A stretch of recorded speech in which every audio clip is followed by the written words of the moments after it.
महाभारत में एक ऐसा योद्धा था जो एक ही दिन में पांडव और कौरव दोनों को समाप्त कर सकता था, जिसका ज्ञान ना पांडवों को था ना कौरवों को। लेकिन भगवान श्री कृष्ण जानते थे, अगर यह योद्धा युद्ध भूमि में उतरा तो ना पांडव बचेंगे ना कौरव। इसलिए श्री कृष्ण को स्वयं उसे रोकना पड़ा। महाभारत का युद्ध एक ऐसा धर्म युद्ध जहां दुनिया के सबसे महान योद्धा आमने सामने थे।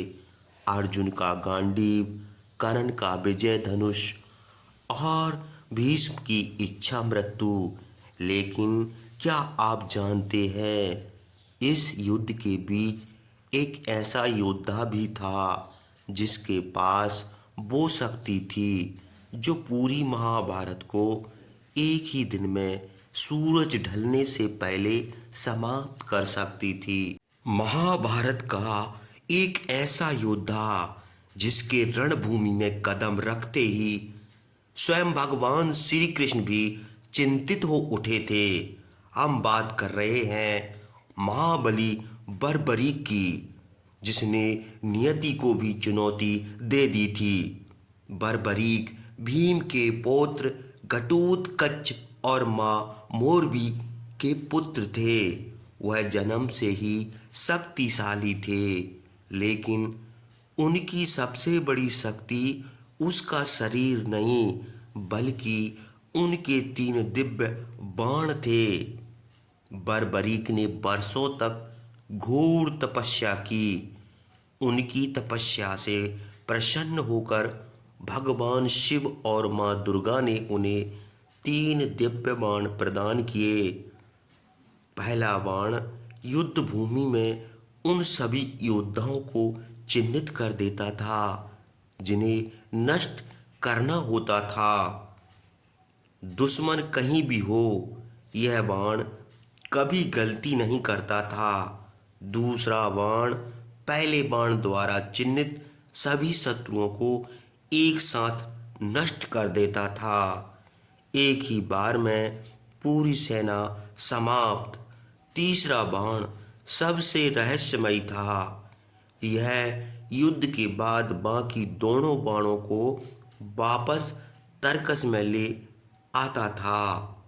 यानी बर्बरीक को युद्ध जीतने के लिए हजारों सैनिकों की जरूरत नहीं थी, सिर्फ उसके 3 बाण ही काफी थे। उन्होंने भगवान शिव और अपनी माता को वचन दिया था कि वह हमेशा कमजोर पक्ष का साथ देंगे। जब महाभारत का युद्ध शुरू हुआ तो बर्बरीक ने अपनी माता के आदेश पर युद्ध भूमि की ओर प्रस्थान किया। वचन के अनुसार वह हारने वाले पक्ष की ओर से लड़ेंगे, और यही बात थी जिसने श्री कृष्ण को सोच में डाल दिया था। श्री कृष्ण जानते थे कि कौरवों की हार निश्चित है।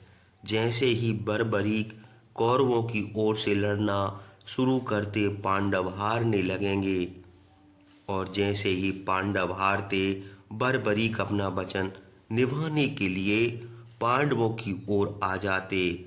इस तरह से अकेले ही पूरी सेना का अंत कर देते, और अंत में केवल वे स्वयं अकेले बचते। श्री कृष्ण समझ गए कि बर्बरीक को युद्ध में हराया नहीं जा सकता। इसलिए उन्होंने उसकी शक्ति नहीं, उसकी भक्ति को परखा। कृष्ण एक ब्राह्मण के भेष धरकर बर्बरीक के सामने आए और उनकी शक्ति की परीक्षा ली। उन्होंने कहा, अगर तुम इतने ही वीर हो तो इस पीपल के पेड़ के हर पत्ते को एक ही बाण से छेद कर दिखाओ। बर्बरीक ने चुनौती स्वीकार की। जैसे ही उन्होंने बाण चलाया, पेड़ के हर पत्ते में छेद हो गया। लेकिन एक पत्ता कृष्ण ने अपने पैर के नीचे छुपा लिया था। बरबरीक का बाण कृष्ण के पैर के पास आकर रुक गया। तब बरबरीक ने मुस्कुराकर कहा, प्रभु, अपना पैर हटा लीजिए, वरना यह बाण आपके पैर को भी भेद देगा, क्योंकि इसके नीचे एक पत्ता है।